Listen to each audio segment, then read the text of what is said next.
Ekşehir'imizden devamı hürmetlik vatandaş bugünkü ıslah 2021 yıl 6. ayının 29. günü. İki taraf birleşim bayanat ilan kıldı deydi. Başta kıskış toxtaldık vaziyet tahlilimizde. Bayanatda şundak değilgen bolsun yukarıdaki. Lekin Xi Jinping ekran söhbetide bunda ko'rsatdi. Rusya bilan Jungo haqiqiy ko'p taraflik va xalqaro ahli adolatni kuch chiqarib qo'g'daydi. Balki demokratiya bayrog'ini ko'tarib olib kishilik huquqni bahona qilib, boshqa davlatlarning ichki ishlariga aralashishga qarshi turdi. Yakka oldi embargo qilishlarga qarshi turdi. Bu fikrlar aniqki Amerika va Amerikaning ittifoqdoshlariga qartilgan fikrlardir. So'zlardir. O'xshashda prezident Joe Biden Aqsaray kirgandan keyin Jungoni eng og'ir strategik raqobatchi deb e'lon qildi. Hamda Jungoning Uyg'uriston, Hong Kong yuqumliq virus masalalarida zo'rliq, zombuluqlarga qarata asos jihatdan sobiq prezident Trumpning Jungo qaratgan qattiq qo'l siyosatini davomlashtirdi. O'xshashla ittifoqdoshlar bilan bo'lgan hamkorlikni kuchaytirdi.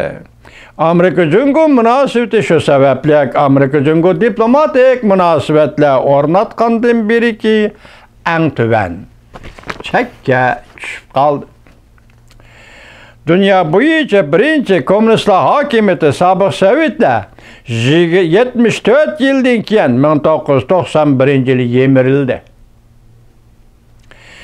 1921 yili Sovetlarning yordam orqasida qurilgan Jungo Kompartiyasi ichki urush orqali 1949 yili hokimiyatni qo'lga keltirgandan keyin hozirgacha 72 yil hokimiyat yurgizdi. Xi Jinping 2012 yilning oxirida Jungoning yuqori darajalik amaldori bo'lib uzun o'tmay Sovetlar, Bolsheviklar hokimiyati yemirilganligini tanqid qilib, Rossiyada birma erkak kishi yo'q degan edi. Jungolikning, Jungnanxayning erkaklikning o'lchimi nima bo'lg'iydi vatandosh? Sizning xabaringiz bormi? Erkak qanday bo'ladi? Hamda o Jungo Kompartiya a'zolarining Rossiya Bolsheviklar partiyasining tajriba saboqlaridan ibrat elishini talab qilgan edi. Kechiringlar vatandoshlar.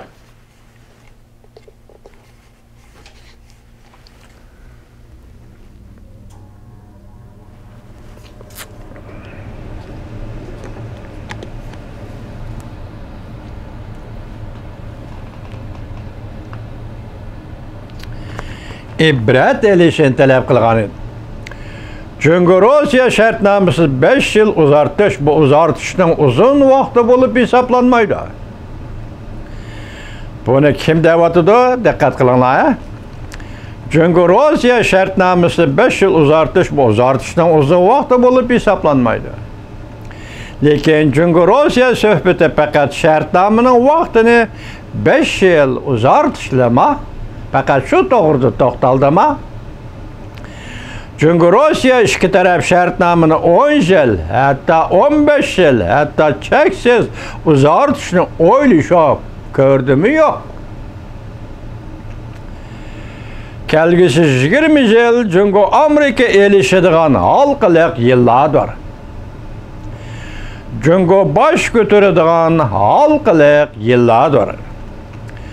Çünkü Rusya şartnamasını 5 yıl uzartish aniqki Jungo tarafning strategik ehtiyojini qondirolmaydi.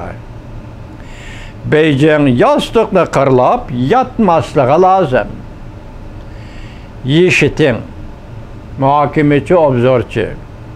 Xi Jinpingning Vladimir Putin bilan elishi do'stlik shartnomasini 5 yil uzartishi bu yetishmaydi.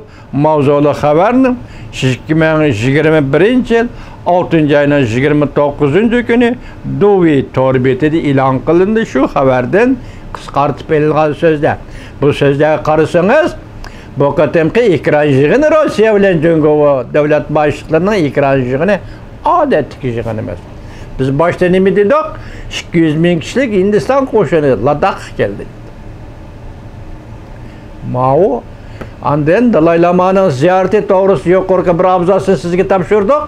Andak mulayim. Lekin Rusya meselesi de yişitin nemiş ki mulayim bolalmadı. Sebebi mi? Ben hem de bay dedim, bugün 29. günü Duvit orbitide baş titonu koyulgan 6 parça haberinin içinde. İki devlet rehberinin, Rusya Cumhuriyeti devlet rehberinin uçraşqanlığı doğrusu da haber yok. İkran yığını doğrusu haber yok. Uçraşqanlığı emas, ikran yığını, ikran söhbeti doğrusu da haber yok. Duvit orbitinin baş titonu da. Fakat Dalai Lama Cumhuriyeti'ni ziyaret kılmakçı buluvatıdı. Beycan qanda qabul qılıdı degan bir parça makale, 6 parça makalenin içinde. Şuna bugün ben sizlerge hitap vatandaşım, bugün sizlerge sözlüge vaziyet intayin nazok. Dünya üçün aytqanda intayin nazok. Cungo üçün aytqanda intayin eğer vaziyetdir. Endi bu yerda sol tarafta Tibet Dalai Lama, on tarafta Uyguristan turvatıda vatandaşı. Siz qanday oylaysınız? Sizden fikiriniz değil mi? Bugün paketlerini aldınız, koyduk. Tasavvurunuzı elan. Hürmetlik vatandaşım. Bugün yanım muhakeme kılattım. Hava bek ısıp gitti. Macalim yetmedi. Geçirin la vatandaş.